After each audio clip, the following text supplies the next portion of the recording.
Ese, kur ndjenja pranohet pa zhurmë, ka rrëfime që nuk kanë nevojë për skenë. Nuk kërkojnë duar trokitje, as vëmendje. Janë të qeta, të maturuara brenda vetes dhe dalin në dritë vetëm kur personi ndjen se është gati t'i thotë me zë të lartë. I tillë ishte momenti kur Benita vendosi të flasë me Ludos, jo për lojën, jo për strategjitë, por për një ndjenjë që kishte kohë që po e mbante brenda. Unë ndjej shumë si djalë, tha ajo, me një ton që nuk kërkonte miratim. Është i veçantë për mua. Nuk ishte deklaratë dashurie. Nuk ishte as rrëfim i tepruar. Ishte pranim. Dhe ndonjëherë, pranimi është forma më e sinqertë e ndjenjës. Në një ambient si Big Brother, ku fjalët shpesh përdoren si mjet e pozicionimi, rrëfimi i Benitës doli jashtë logjikës së lojës. Ajo nuk po krijonte narrativ, po shprehte një ndjesi personale, të brendshme, që kishte lindur jo nga momentet e bujshme, por nga vëzhgimi i heshtur, nga detajet e vogla, nga mënyra se si një njeri sillet kur nuk është në qendër të vëmendjes. Kur Benita tha se Klodi ishte i veçantë, ajo nuk po fliste për pamjen, as për statusin në shtëpi. Po fliste për diçka më të thellë, energjinë e tij si njeri. Për mënyrën se si ai komunikon, si dëgjon, si qëndron në situata të vështira. Për një ndjenjë sigurie që nuk imponon veten, por krijohet natyrshëm. Ludos nuk ishte thjesht dëgjues. Ai ishte dëshmitar i një çasti sinqeriteti. Sepse të pranosh pëlqimin nuk është gjithmonë e lehtë, sidomos në një ambient ku çdo emocion mund të keq interpretohet. Por Benita foli qartë, pa zbukurime, pa dramatizim. Dhe pikërisht kjo e bëri rrëfimin e saj të fortë. Ajo nuk tha jam e dashuruar. Tha e ndjej.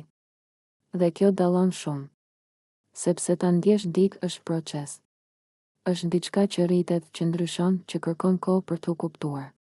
Është hapësirë e hapur, jo premtim. Në Big Brother, ndjenjat shpesh vijnë nën lugë.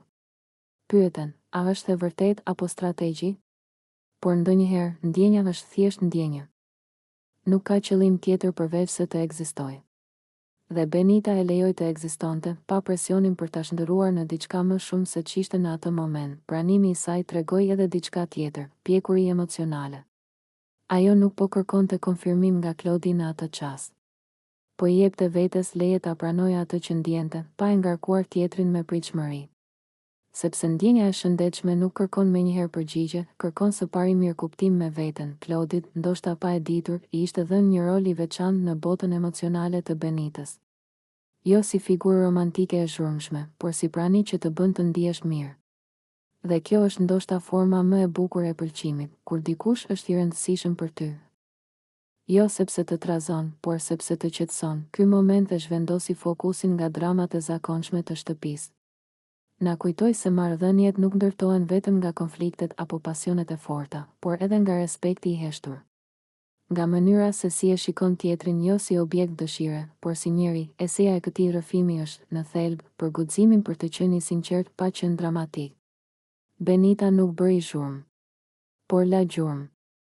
Sepse fjalët e thëna me qetësi shpesh qëndrojnë më gjatë se ato të thëna me zjarr. Në fund, ky moment mbetet i veçantë jo për atë që premton, por për atë që përfaqëson, një ndjenjë që sapo ka filluar të marrë formë. E trajtuar me kujdes, me respekt dhe me vetdije. Dhe në një format ku gjithçka ndodh shpejt, kjo ngadalësi emocionale është ndoshta gjëja më e rrallë dhe më e bukur.